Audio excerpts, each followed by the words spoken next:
I'm Peg Brendan. I'm a part of ACLU history because back in 1972, when I was a high school senior, I really wanted to play tennis on my high school tennis team, but there was no girls' team, and there was a state high school league rule that prohibited girls from playing on boys' teams. I'm Sherry Brendan. I'm Peg's younger sister. I'm also the author of Breakpoint.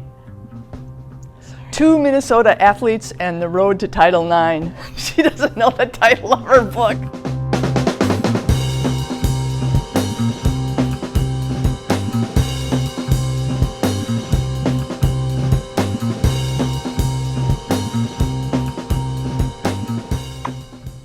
A landmark ruling in favor of this woman, then a high school student. It gave her and others the chance to compete on the boys' tennis team because there was none for the girls. From the get-go, we were not a family that was interested in lawsuits. I would describe us as very much Norwegian Lutherans.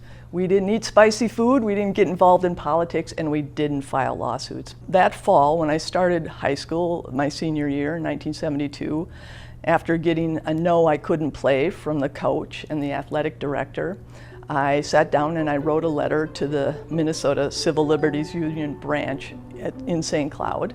Just outlined my situation, that I was a senior, that I wanted to play tennis, that I couldn't because of this high school rule, that I knew I was not the only girl in the state with this kind of problem, and then I asked them if they would take my case. And I closed my letter with a P.S. Please hurry, I'm a senior. And then the rest just moved along.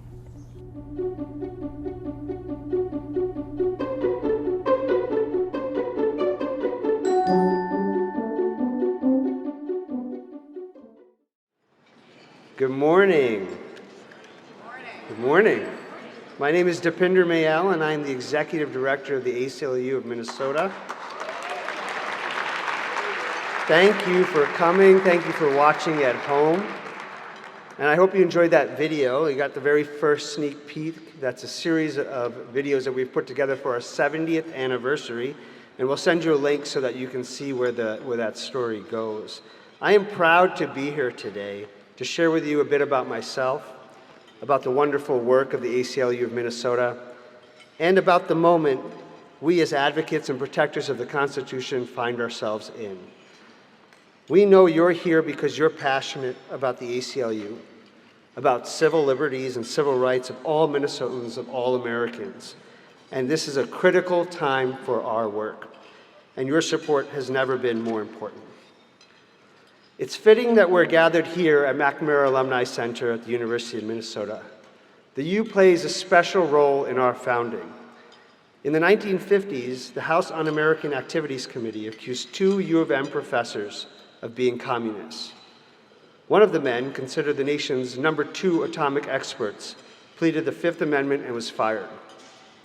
The outrage over those charges and the violation of freedom of speech led to the formation of the ACLU of Minnesota. And since 1952, the ACLU has done some amazing things. And here are just some examples of the ACLU Minnesota's chapter.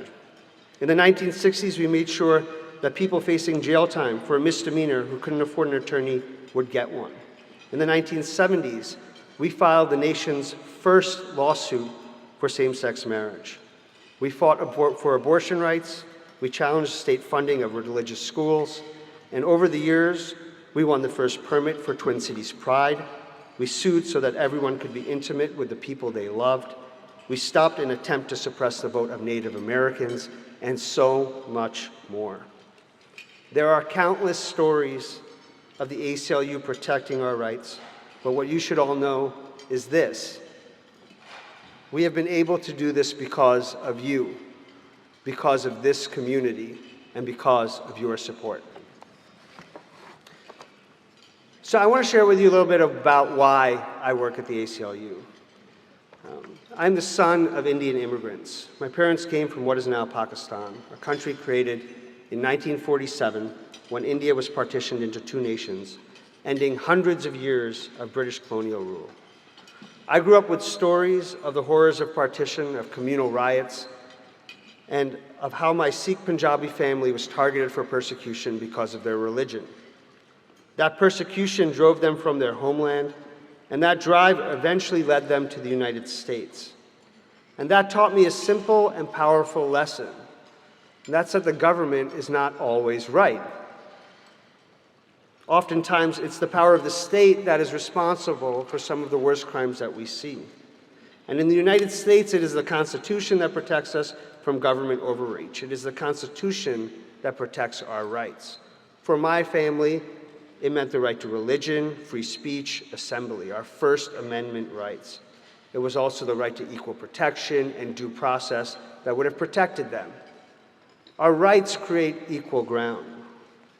We also know that those freedoms that have always been in our Constitution do not extend to everyone. We all know this. This is the history of America. It's a history of our rights and the right to ensure that the government recognizes and protects those rights. There have always been in America people who have been excluded. Native Americans, Black and brown people, LGBTQ people, poor people, people with disabilities. We have always been part of America.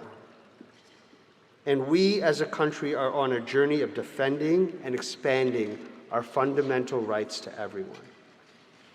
And what we are watching,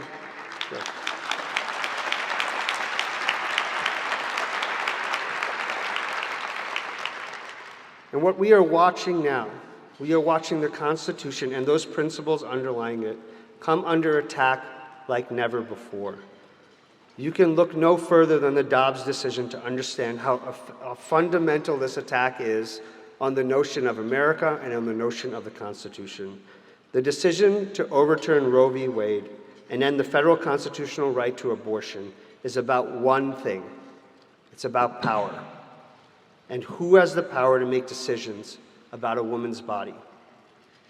The case, Dobbs, it's not about viability or the moral validity of abortion. It's not. The Dobbs decision does not stand for that. What the Dobbs decision really stands for is that choice and the power over that intimate decision, that choice cannot be held by a woman. It must be the state. Why? Because that's the way it was hundreds of years ago when men controlled these bodies, and that is the way it must remain. This is not just an attack on women. It is a fundamental attack on precedent, on common law, the Constitution, and the concept that our rights should extend to everyone. The government does not get to dictate what we do with our bodies, who makes up our families, what books we can read, how we pray or don't pray, whether our race will determine our access to education, housing, and jobs, and of course, as has always been the struggle, whether our vote will count.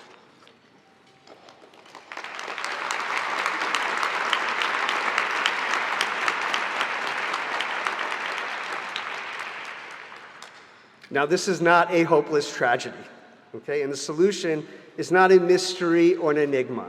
It is a fight. This is the beginning of a knockout, last one standing fight, and we are ready. That is our job, to stop the government, to be there when they go too far. The ACLU is there to say stop, and we'll keep stepping in and keep protecting the rights of all Minnesotans and all Americans. And it's thanks to your support that we can keep fighting. And it's thanks to your support that just last week, we won a historic settlement for 2 girls mistreated at the southern border.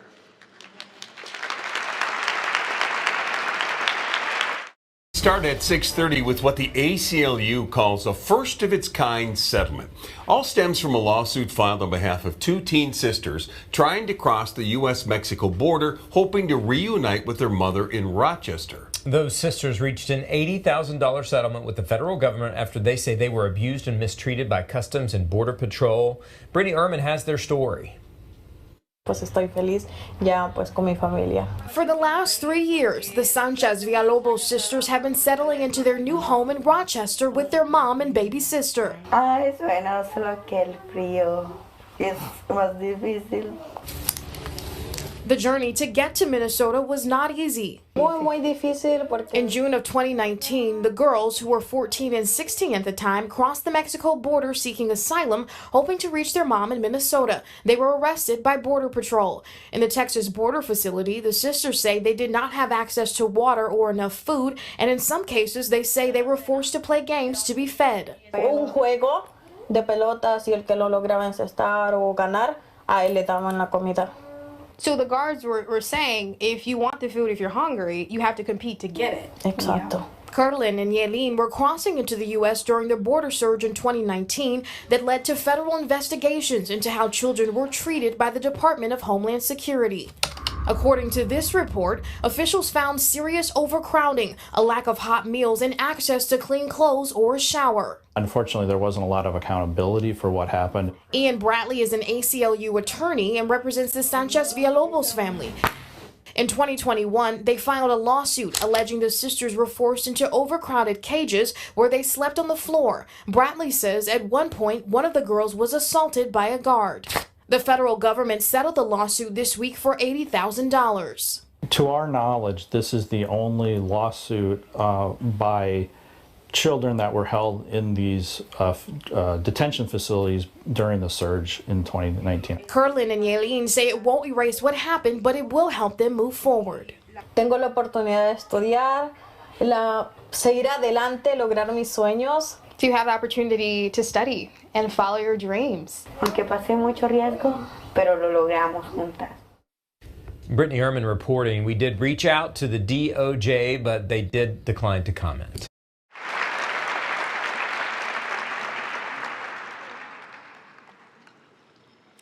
My name is Carla, and I'm an organizer with the ACLU of Minnesota. Like the Sanchez sisters and many other immigrants, my story started at the Mexican border. I was only 2 years old when my parents crossed the Rio Grande, and they actually put me in an entire inner tube and swam across the river, each of them holding on to one end. Today, I am the parent of a toddler, and I think about how seemingly impossible the journey to safety must have been for my parents, and how scary it would have been not knowing who or what would be waiting for you around the next turn. But knowing that turning back would not be an option. How difficult it would be to leave your life, your memories, and your home. And how determined they must have been to protect a new home for us. That's why I work for the ACLU of Minnesota as an organizer, to help make this country not feel like another place they have to flee, but a home where they can feel protected. I work to strengthen communities in southern Minnesota where I teach people to advocate for their rights, letting them know what ICE and police can and cannot do, and help them and encourage them to vote and get involved in politics. I'm proud to work for an organization that's helped marginalized communities over 70 years. And I'm proud to be part of the Sanchez case, to have the opportunity to work with these brave sisters who will tell more of their story in this next video.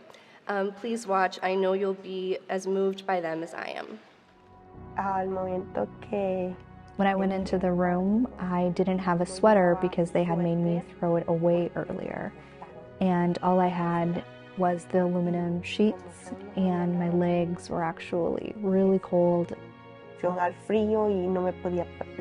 was sitting on the floor, and my legs had just a reaction to the cold where I actually couldn't even stand.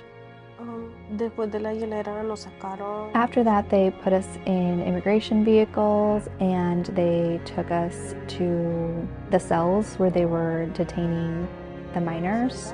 There was little children in the cages with us, and whenever they would start to cry, the guards would tell us that we needed to make them be quiet. I would try to take care of them. I would try to encourage them to eat when they didn't want to eat. I would also try to, make them happy, keep their spirits up. We didn't have any brushes, so I would actually brush their hair with plastic forks because that's all we had. We didn't have any, rubber bands or anything.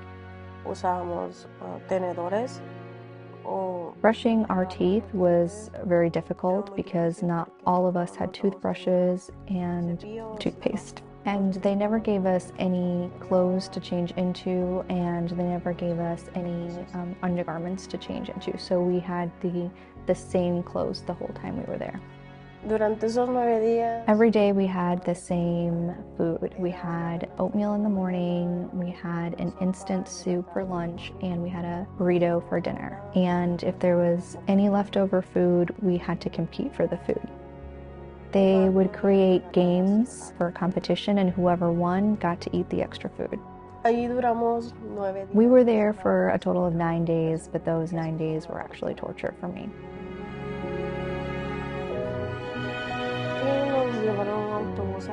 We got on the buses and everything seemed fine, so we were on the bus, and then we got to the first location, and then my sister was told to get off the bus and my name wasn't called. And so then I went and I let them know, hey, we're sisters, we're supposed to be together, and they said, no, your name isn't on the list and you have to stay.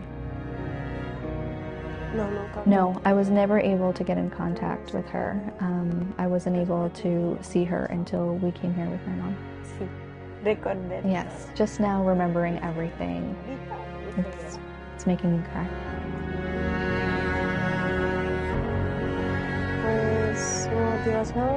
I really want to thank you, the ACLU, for everything that you've done for us. And I didn't think that we would come to this country and find the kind of support that we have had in you. I want to be able to share our story with others, and I'm really grateful for showing me that people care about us. Apoyo!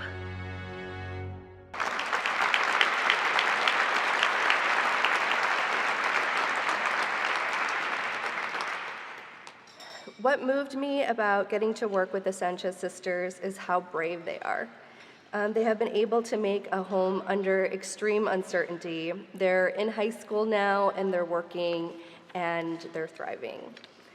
The courage it takes to stand up and say what the government did to us is wrong cannot be understated. And because of their courage, they're helping protect other children. I'm often touched by the bravery of our clients. When we talk to them, the common thread is that they want to make change. They want to protect the rights of others. We owe a debt of gratitude to them and to all of you for your contributions which make this work possible. We can't do any of this without you. Next, you'll hear about another one of our brave clients. We all remember the George Floyd protests and remember watching the news coverage. But what you may not know is that many of the journalists covering these protests were attacked by police. In spite of this, they kept doing their jobs to ensure we could stay informed. They were then brave enough to sue to uphold for their First Amendment.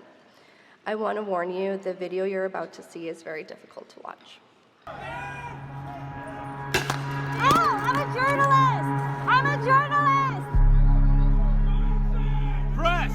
Press! I'm press! Okay. Thank you.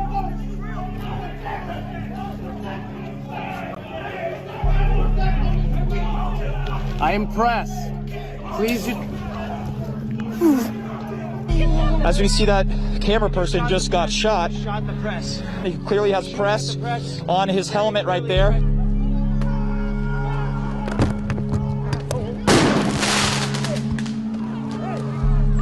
Cops just shot my window out, my passenger side window out. The glass clearly nailed me right here, right here. You're sighting us in, dude. Guys, but this is proof.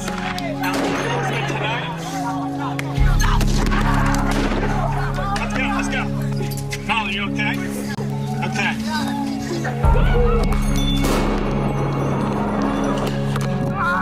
Jesus Christ! Get out! Run your wrist!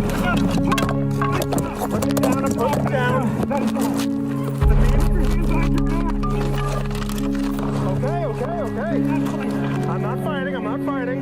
Are they, who are they aiming that at? No, guys shooting at each other?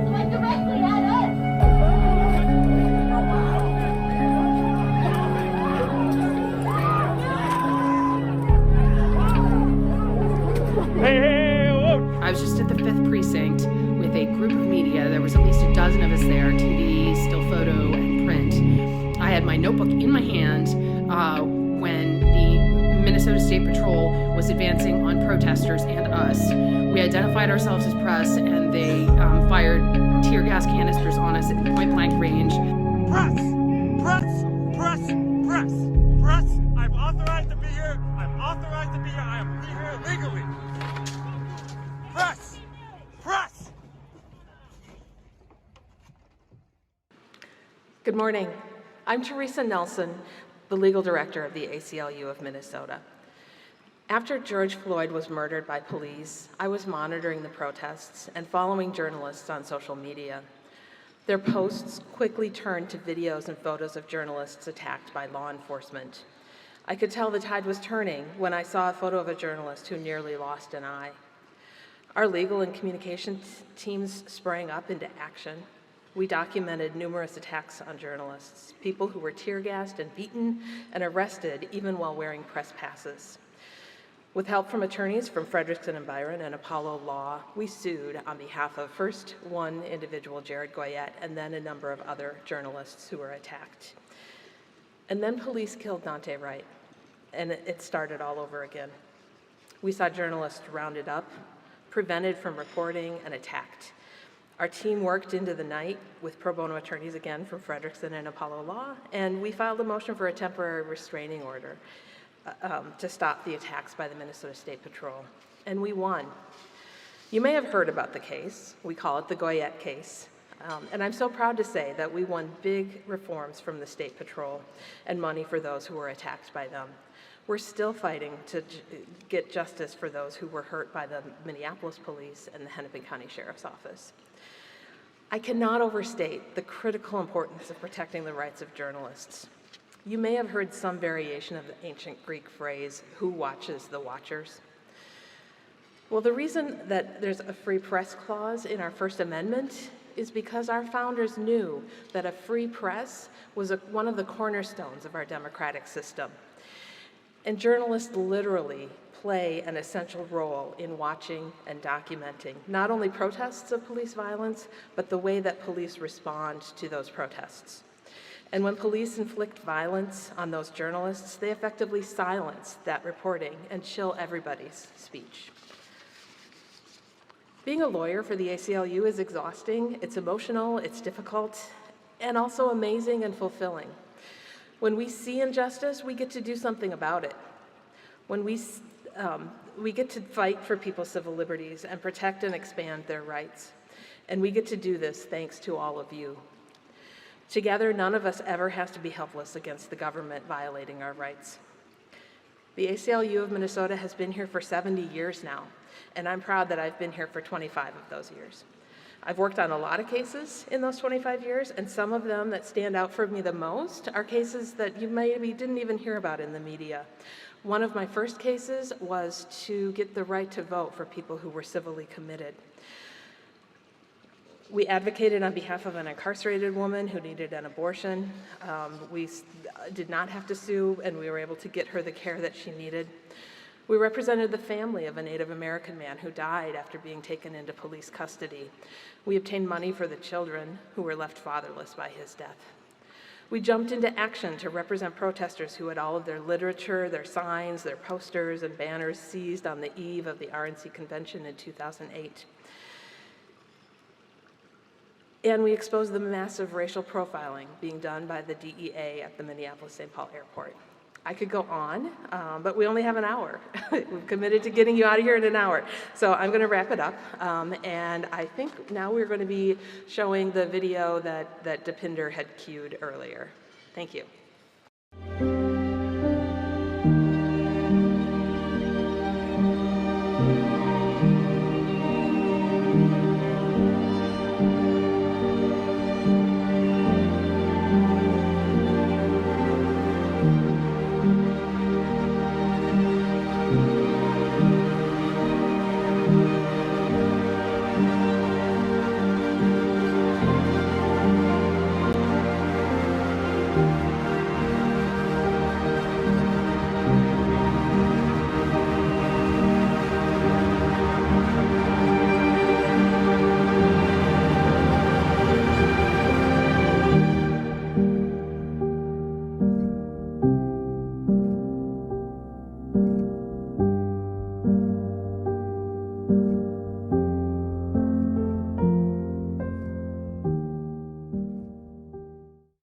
Good morning. I'm Molly Miller-Mons, and I am the Director of Philanthropy here at the ACLU of Minnesota. I have been here since 2006, back when Bush was president. Pluto was named a dwarf planet, and Twitter was first created. And when the ACLU of Minnesota only had 4 staff members. We were small and mighty and full of grit. Now we have grown to over almost 20 staff members, and we have not lost that grit.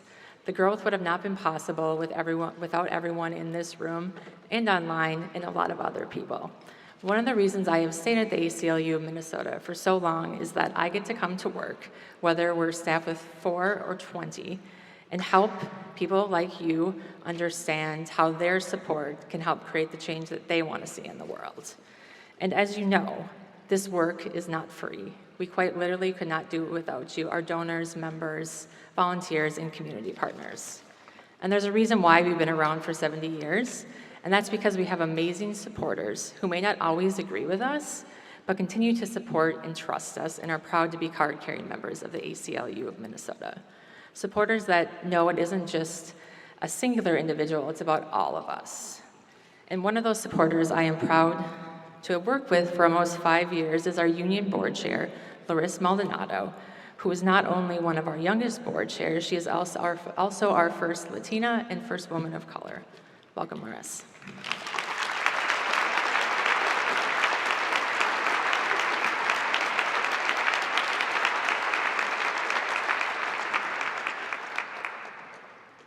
Thank you all so much for being here. For the benefit of everyone in TV land, I want you to know that this room is full.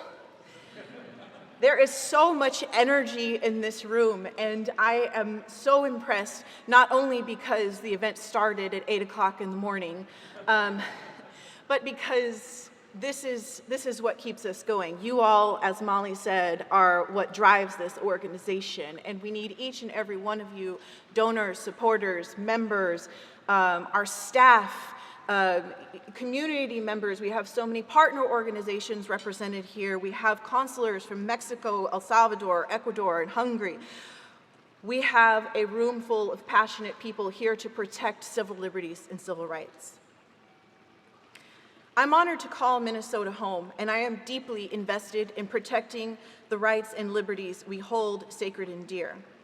Here at the ACLU of Minnesota, each of us is motivated by our mission to take a stand in the face of civil liberties abuses and fight for everyone's rights. We couldn't achieve this mission, we couldn't defend the Constitution and the Bill of Rights without our members, the talent and commitment of our staff, and the support of our generous donors.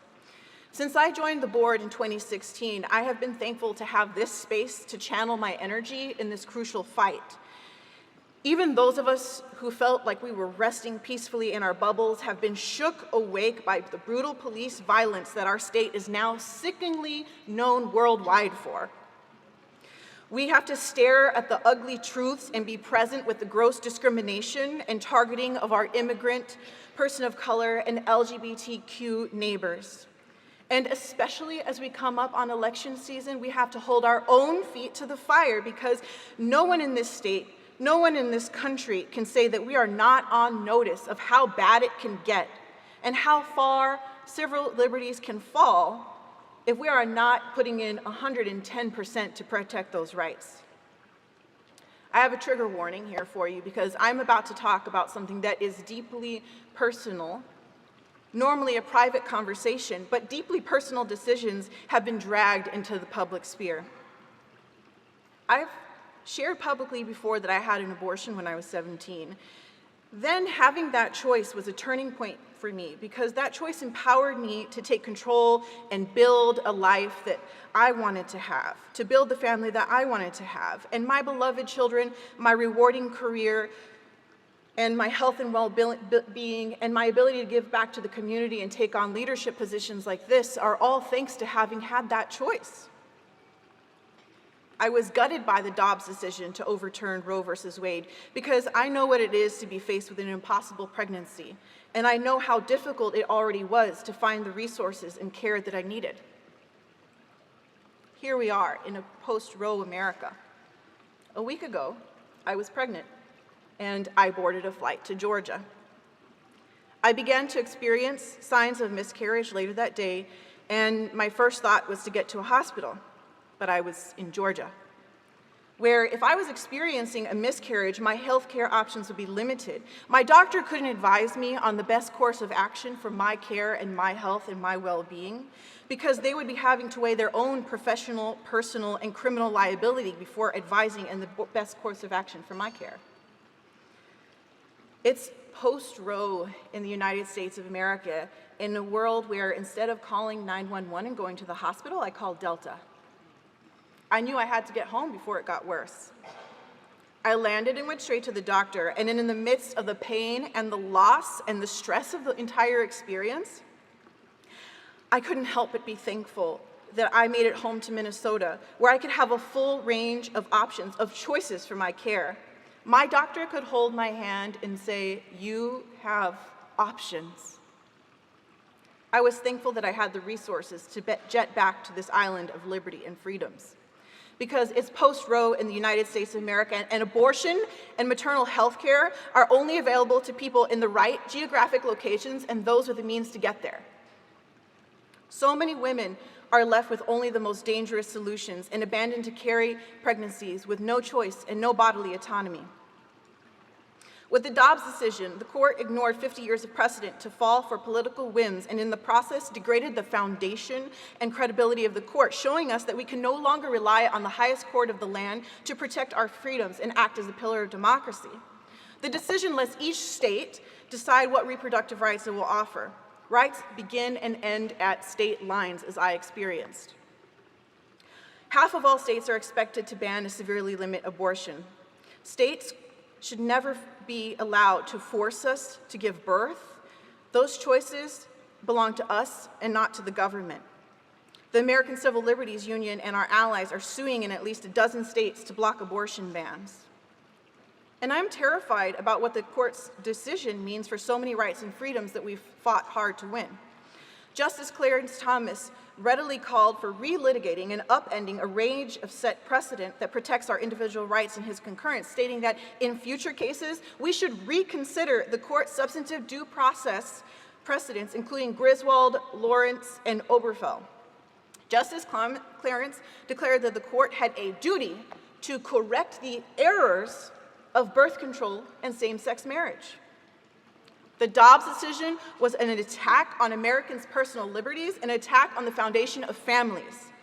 It does not stop and will not stop with the right to have an abortion. Now, abortion is still legal in Minnesota, and even though we feel like we are protected here and abortion is in our state constitution, it's relatively easy to amend our state constitution. And we're not in a bubble. We are not on an island, and we cannot grow complacent. Our rights are vulnerable in Minnesota as well. It's not just lawmakers in other states who introduce terrible anti-choice bills. There are politicians right here at home in Minnesota poised to take this right away. Every single year at the Capitol, the ACLU of Minnesota and our allies fight off attempts to restrict abortion rights and other civil liberties. In the fight to protect reproductive freedoms and our precious civil liberties, the ACLU of Minnesota is uniquely poised to engage in all fronts. We fight in the courts, bringing critical impact litigation. We stand up in court for individuals whose rights are violated, including incarcerated people who need abortion care. We fight on the streets, engaging and empowering the community and amplifying voices and educating voters on civil liberties issues at stake in every election. And we fight at the Capitol, where we are ever present to protect civil liberties in the room where it happens. And I can promise you that we will keep fighting each legislative attempt to attack abortion rights and maternal health care rights and the rights of families in this devastating post-Roe America. We need your support. We can't do this without you. We need your energy and your time and your passion and your networks. We need you not just to vote, but we need you to rally support, because it's time to take matters into our own hands. We have seen how quickly the tides can turn, and we are responsible for continuing to protect rights in Minnesota. We have to protect our fundamental freedoms and support our neighbors who must now escape to states like ours that still have reproductive rights for now. And we will protect those rights, all of us, together. Thank you.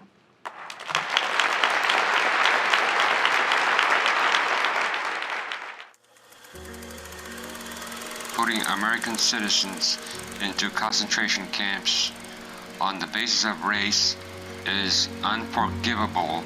Unanimous opinion of the Supreme Court said separate educational facilities are inherently unequal. And that is the right of Richard and Mildred Loving to go to sleep at night knowing that the sheriff will not be knocking on their door in the privacy of their bedroom. A Fortis declared that neither students or teachers shed their constitutional rights to freedom of speech or expression at the schoolhouse gate. In a landmark ruling, the Supreme Court today legalized abortion. It's our position that everybody in the village of Skokie and everywhere else in the country has First Amendment rights. I wanted to tell you what marriage meant to me, why we want it and why we need it. Not even the government can defeat a community so full of life, color, diversity, and most importantly, love. How do we speak up? Vote! How do we speak up? Vote! And the only way to protect anyone is to protect everyone. This bill is unconstitutional and violates the fundamental constitutional rights of women in this country. How many more children are we willing to subject to a lifetime of pain? It is not temporary, it is forever! Let today be the last day that you ever doubt Black trans power. Put your fists in the air for George! One nation! One nation! We rise! We rise! I will never stop talking about my abortion! If you ask, will we fight? ACLU! ACLU! Yes, we will fight!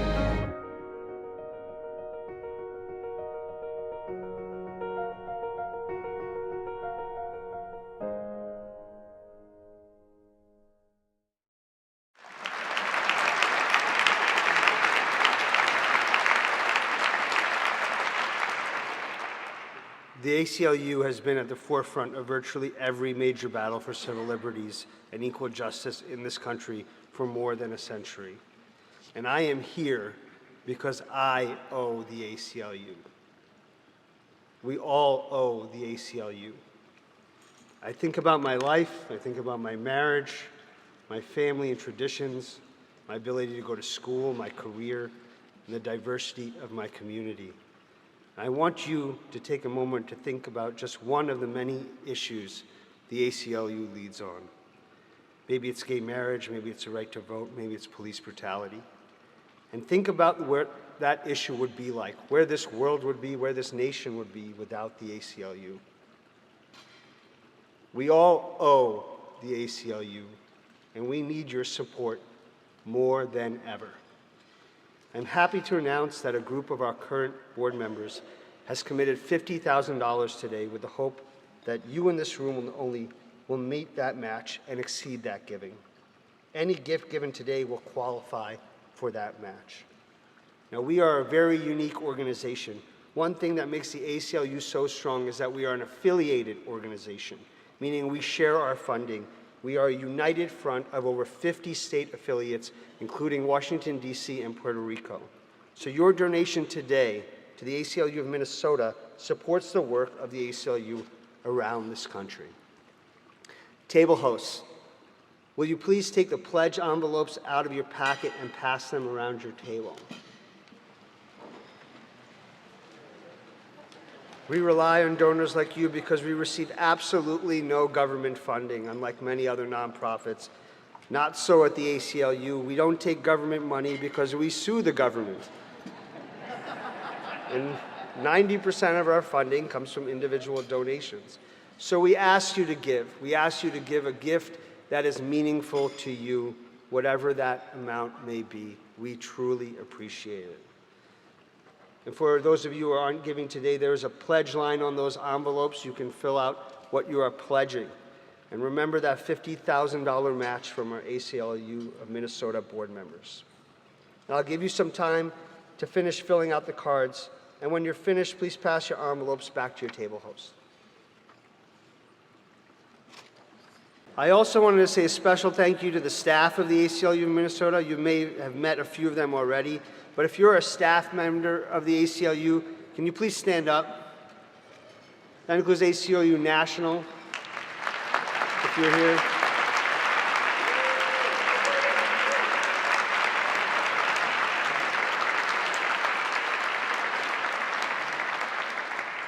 Thank you, thank you. I'd also like to say a special thank you to John Gordon, our former executive director. Thank you for your stewardship and your tenure.